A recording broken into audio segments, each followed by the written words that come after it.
Oi, gente, tudo bem? Se você não me conhece, muito prazer, eu sou a Ana Júlia, sou psicóloga. E hoje eu vim comentar um pouquinho mais sobre aquele tema do vídeo passado, que eu falei, né, sobre as conversas com o seu parceiro, com a sua parceira, quando tem ali desentendimentos para não esperar que chegue numa briga. E aí, lembrei de uma história de uma amiga minha, porque um tempo atrás, eu tinha conversado com a minha amiga, ela tava vendo uma coisa dessa com o namorado dela. E aí,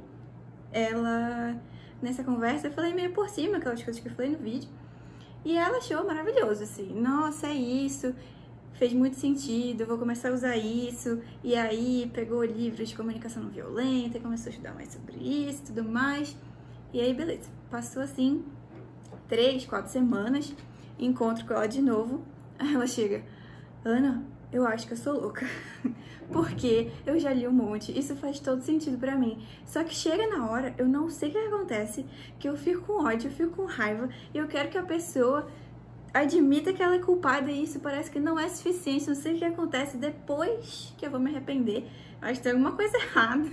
Eu falei, calma, vamos lá. Então, assim, o que acontece? Pensa que você tem um caminho que você está acostumado a percorrer, de interpretação da situação, de emoções que são vindas à tona para você, a maneira com que você vai olhando para essa situação. Então imagina quando você nasce, é tipo um campinho não, uma clareira, tipo uma clareira, tá? E aí tem uma graminha, só que você vem com umas tendências, né? Tanto de temperamento, tendências genéticas. Então, nesse campinho aí já tem seus morrinhos, tem uns buracos, tem umas árvores que estão começando a nascer, tem ali suas individualidades, mas ainda tá tudo meio ali. E aí, você vai se desenvolvendo na vida, vai se relacionando com seus cuidadores, com as pessoas da escolinha, né? E aí vão acontecendo esses eventos. E aí esses eventos é como se fosse uma bicicleta passando. Inicialmente passa a bicicleta e aí tem aquele rastrinho de pneu de bicicleta. Aí depois vem passar outra por aquele mesmo caminho, aí outra por aquele mesmo caminho. Aí você vai aprendendo a interpretar as situações daquele mesmo jeito. E quando você vê, não é mais a rodinha da bicicleta, é uma roda de trator. Ao redor a grama cresceu, ninguém passa mais por outros lugares. Então assim, isso é normal, tá? Você aí com seus 25, 30 anos, normal acontecer isso. Você já tem alguns caminhos, né, neurais, caminhos de interpretação que são mais treinados. Chega ali um evento, uma bicicleta nova, já tem um caminho ali óbvio. Então é normal que seja, né, num momento acalorado, difícil de você lembrar. E aí o que acontece? Se você lembra depois, já tá maravilhoso. Já é, assim, um passo super importante. Inclusive, falei pra essa minha amiga, Anjo, tá fazendo terapia? Porque na terapia, o que vai acontecer? É um vínculo seguro, né? Onde você vai aprender um modelo de vínculo seguro, porque o terapeuta tá ali o tempo todo cuidando do vínculo. Então, o vínculo não tá em jogo. Às vezes, ali com seu namorado, com sua namorada, você tem, né, medo de perder o vínculo, de isso danificar de alguma maneira a relação de vocês. Isso torna um pouco mais difícil. Ali com o terapeuta, né, você vai ter um modelo tanto, né, através do feedback, através do terapeuta, as perguntas que o terapeuta faz, né, os insights que você vai tendo, a própria psicoeducação que acontece na terapia vai te ajudar muito a capinar aquela parte da clareira que cresceu e não passa mais nada ali, e treinar aí junto, né, passando a bicicleta, guiando ela para ele, não, aqui não, eu sei que esse é o caminho óbvio, mas vamos por aqui. E aí você vai treinando isso, né? E aí você vai falar, mas Ana Júlia, eu faço terapia, mas eu sei que isso é um processo. E nesse meio tempo, o que vai acontecer? Eu vou ficar assim com meu namorado? Não, tá? O que vai acontecer? A outra pessoa precisa ter clareza de informação assim, tanto quanto você. Ah, então vou falar que eu tô passando na minha terapia? Não. Você vai dizer o que acontece na relação. Então você pode dizer, cara, às vezes a gente briga, depois eu vejo que eu não devia ter feito aquilo. Sabe, na hora da discussão, que aí depois aquilo passa e fala, putz, mas aí às vezes tá com vergonha de pedir desculpa. Não fica com vergonha de pedir desculpa, hein? Vai lá, pede desculpa sim, e inclusive fala, ó, eu percebi já que eu tenho essa tendência de me irritar, ou de ficar impaciente, ou de ficar logo muito triste quando acontecem essas coisas. Então, assim, você me ajuda a lembrar que isso acontece? E aí você pode dar, né, uma dica do que a pessoa pode te falar naquele momento, do que pode ser importante ela lembrar. E assim, pedir uma ajuda não é dar para o outro a responsabilidade de fazer isso, tá bem? Você tá pedindo uma ajuda, isso é assim um a mais. mas não é a responsabilidade daquela pessoa, tá? E aí vocês vão fazendo esses combinados e inclusive para você ir tirando do automático isso, tá bom? E aí para isso vocês precisam de uma comunicação clara, aberta. Se você é essa pessoa que fala, ai não vou falar porque aí depois meu namorado vai jogar isso na minha cara. Que relacionamento que é esse? Que você não pode errar, que você não pode, né, pedir ajuda numa coisa que diz respeito a vocês dois, que diz respeito à relação e também tá pronta para ouvir um pedido de volta e conseguir ajudar, né, o seu parceiro de volta. E tem a ver com lembrar que qualquer esforço compartilhado tá fadado ao fracasso se não existe a comunicação, uma comunicação efetiva, uma comunicação clara, uma comunicação aberta. É duas pessoas falando idiomas diferentes, né? É a história lá da Torre de Babel, que os povos se uniram para querer construir a torre, chegar no céu, e aí eles estavam construindo a torre, estava super alta, e aí Deus falou, não é esse jeito de chegar no céu, e aí, né, conta lá a história bíblica que Deus, foi aí que as pessoas começaram a falar idiomas diferentes, e aí acabou a torre, né, estamos aqui. E o que acontece no relacionamento é isso, porque o relacionamento não é um quebra-cabeça, que você vai encaixando as pecinhas, eu tenho umas pecinhas, tem umas pecinhas. O relacionamento é um prédio, que vocês vão construir juntos, é uma torre que tá ali sempre em construção, infinita. E tem os pilares, né, que são essenciais para a torre, que são os valores compartilhados que vocês têm e tudo mais.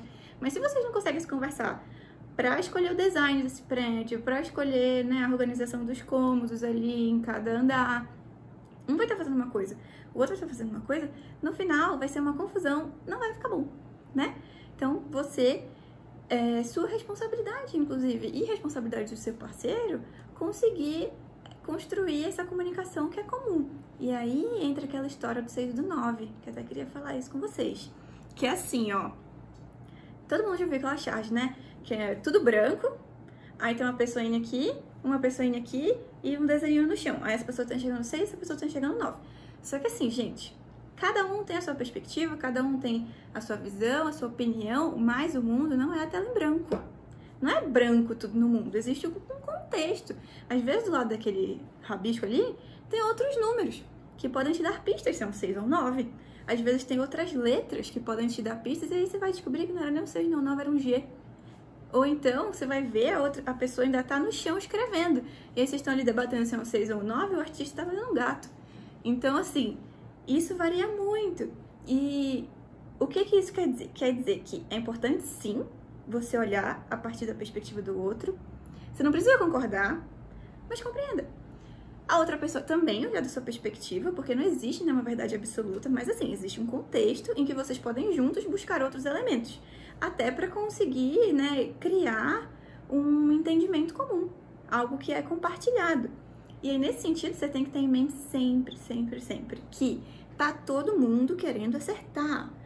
Tudo que você faz, que o seu parceiro faz, por mais torto que pareça, de alguma maneira, essa pessoa entendeu que isso era um acerto, que isso era a melhor escolha naquele momento, com a consciência que ela tinha naquele momento. Quando eu falo a consciência que ela tinha naquele momento, são as coisas que ela consegue acessar conscientemente. Então, assim, a avaliação que ela consegue fazer, as necessidades que estão ali pipocando. Isso não significa que é um raciocínio 100% consciente, mas assim, o que ela consegue acessar, entendeu? Então, de alguma maneira, aquilo foi uma maneira de acertar. E nesse sentido, sim, seu parceiro vai ter sempre uma justificativa, mesmo que ele esteja errado, tá? Inclusive, teve até uma vez que aconteceu isso, que a gente tinha se desentendido de alguma maneira, não lembro o que foi. E eu estava claramente errada, tá? O Adrian estava certo ali, eu concordei que ele estava certo, mas eu estava me justificando. E dizendo, tipo, não, mas eu pensei isso por causa disso. E aí ele falou assim, impressionante. Até quando você tá errado, tem uma justificativa. Eu falei, é óbvio que eu tenho uma justificativa. Porque assim, se eu fiz alguma coisa, eu achei que essa coisa estava certa. Você acha que eu queria errar? Não, não queria errar. A gente tá sempre querendo acertar. Então, se de alguma maneira eu estava querendo acertar, fiz uma coisa pensando nisso, eu tenho uma justificativa. Me ouça.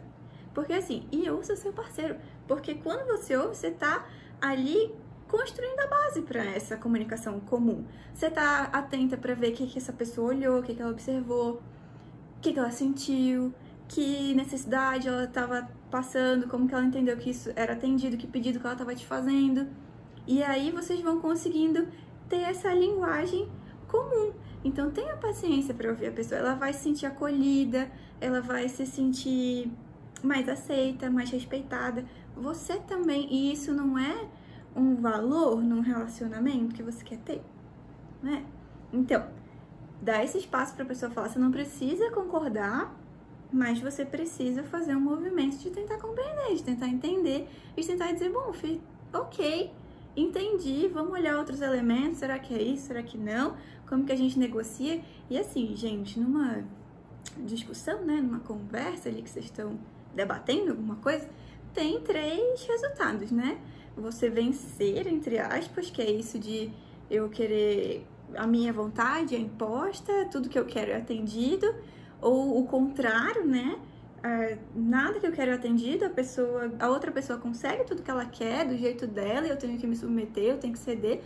E existe a situação ideal, que é vocês conseguirem negociar. E para vocês conseguirem negociar, precisa dessa linguagem comum, precisa de espaço para ouvir. Tem uma frase que eu amo, que é do Mark Twain, que ele fala: se a gente fosse feito para mais falar do que ouvir, a gente nascia com 2 bocas e um ouvido. Então, assim, a gente nasceu, né, com 2 ouvidos e uma só boca, então ouça. Tem um estudo que dizia que a gente passa mais ou menos 45% do tempo em que a gente está se relacionando, boa parte desse tempo a gente passa ouvindo. E, né, como qualquer coisa que a gente faz muito, é bom a gente ser bom. É bom a gente buscar praticar e ser melhor nisso. Então, pratica conseguir ouvir mesmo, não só escutar, ouvir desse jeito empático, tanto na sua postura corporal, quanto no que você está falando. Você tem um compromisso genuíno de estar com aquela pessoa, de estar junto, de construir junto. Então, faz esse esforcinho aí que vai valer muito a pena, tá? Outra coisa importante é você lembrar nessas conversas, nesses momentos, né, que nunca é o ideal a rendição do outro. Nessas conversas é muito comum a outra pessoa já te dar dicas, mesmo que sejam sutis, né, de uma vontade de resolver, até de um pedido de desculpa. E aí você vai para aquele lugar, né, o pedido de desculpa eu já tenho, agora eu quero rendição incondicional. E assim, não tem jeito de ficar tudo bem quando você vai para esse caminho da rendição do outro. Porque essa pessoa vai sair dessa conversa como? Vai sair se sentindo mal. Ela vai sair não se sentindo acolhida. Ela vai sair não se sentindo aceita. Ela vai sair não se sentindo bem. E aí, qual que é a chance, probabilisticamente, dela querer ter outra conversa dessa com você? Bem menor, certo? Então, sempre que possível, isso, gente, sempre é possível, tá bom? Você dá uma chance da pessoa sair dessa conversa bem, de uma maneira digna, de uma maneira honrosa. Você precisa ponderar, assim, o que eu quero e o que eu preciso. Às vezes eu quero que a pessoa saia rendida, mas é isso que eu preciso? Será que o que eu preciso não é uma comunicação assertiva dentro do meu relacionamento? Será que o que eu preciso não é criar esse contexto em que a gente consegue eu ser eu, você ser você e a gente tá ali junto? Tá? Isso também é muito bom ter em mente. E outra coisa, se você chega nesse santo graal em que existiu um combinado, vocês pensaram formas de um ajudar o outro, vocês pensaram formas de fazer diferente numa próxima. Gente, reforça isso no parceiro de vocês, na parceira. Quando eu falo reforça, é assim, não é aquele elogio do cachorrinho, muito bem, menino, bom menino. Não é isso, tá? É um elogio sincero, é um agradecimento. Pra mim, assim, o reforço maior que tem é o agradecimento, mais genuíno, assim, porque quando você se implica, né, é muito diferente eu falar pra você, você foi muito acolhedor. Você seguiu o nosso combinado, muito bem. E eu falar, nossa, muito obrigada por ter se esforçado para seguir o que a gente combinou, eu me senti muito querida. Em eu tô conseguindo fazer um movimento de reconhecimento e de apreciação que é pessoal. E não é isso que você quer no seu relacionamento? Uma apreciação que é pessoal, que é sentido, que é genuíno. Isso não significa você fazer isso de maneira arbitrária, querendo manipular, tá? Isso significa você, de fato, se conectar com isso. Você começar a procurar pistas de coisas que você tem para apreciar no seu relacionamento, porque não são essas coisas que você quer manter, não são essas coisas que você quer fortalecer, fortificar, melhorar ainda mais, inclusive usar para sanar as falhas, as diferenças. Então você precisa reforçar isso. Imagina que essas coisas, esses pontos fortes do relacionamento são como ferramentas. Se existem essas ferramentas, mas você não tá ali amolando elas, você não tá ali fazendo uso delas, elas vão enferrujando. E quando você precisar, talvez elas estejam de mais difícil acesso. E como é que você vai consertar uma coisa que está quebrada sem ferramentas? Então você precisa estar sempre nessa manutenção, tá? Das ferramentas que já existem no seu relacionamento. Se você já está no relacionamento, se vocês já fizeram esse acordo de vamos estar juntos aqui, alguma coisa existe, tá bom? Então essa coisa você reforça, você reconhece, você agradece. E assim, como é uma coisa especial, não vai sair dando para qualquer coisa que acontece, entendeu? Tem que ser para realmente quando for uma coisa sentida, para realmente quando você conseguir reconhecer isso. E para reconhecer isso, novamente, treino. E inclusive fala para a pessoa as suas necessidades, pelo amor de Jesus. Por quê? Porque é muito mais provável que a outra pessoa consiga te atender, que a outra pessoa consiga estar com você ali, se ela sabe o que é que você precisa, o que é que você quer. Se não, e assim, parta do princípio que eu não falei, a pessoa não sabe. Ai, mas aí deveria saber. Ela não sabe, tá? Você não falou, a pessoa não sabe. Você tem que partir desse princípio. Ai, mas eu já falei uma vez. Pensa aí, todas as coisas você já ouviu uma vez. Qual é a chance de você lembrar daquilo? Tá? Então fala de novo. Paciência, gente, paciência. Relacionamento não é uma corrida de 100 metros, é uma maratona aí, é a Torre de Babel. Não é uma casinha na praia. Então vai nesse espírito para essa conversa e assim, aprecia o momento, porque todos esses momentos são momentos de carinho, todos esses momentos são momentos de reconhecimento, todos esses momentos são momentos que se você consegue construir, é uma delícia. Tanto para você quanto para o seu namorado, às vezes essa conversa vai ser reforçadora em si mesma. Essa conversa em que existe honestidade, em que existe esse acolhimento, essa compreensão, é boa por ela mesma. Porque quem que não gosta de se sentir compreendido? Quem que não gosta de se sentir querido? E outra coisa, pra minha amiga querida, você não tá louca. E você também não. Inclusive isso, gente, dos caminhos que eu falei no início, tem um nome, tá? Chama economia cognitiva. Por quê? Porque dá muito trabalho pra construir novas crenças, para mudar crenças e regras, né, que você foi agindo de acordo. Imagina isso, tem 25, 30 anos, não sei. Você passou esse tempo todo construindo esse caminho.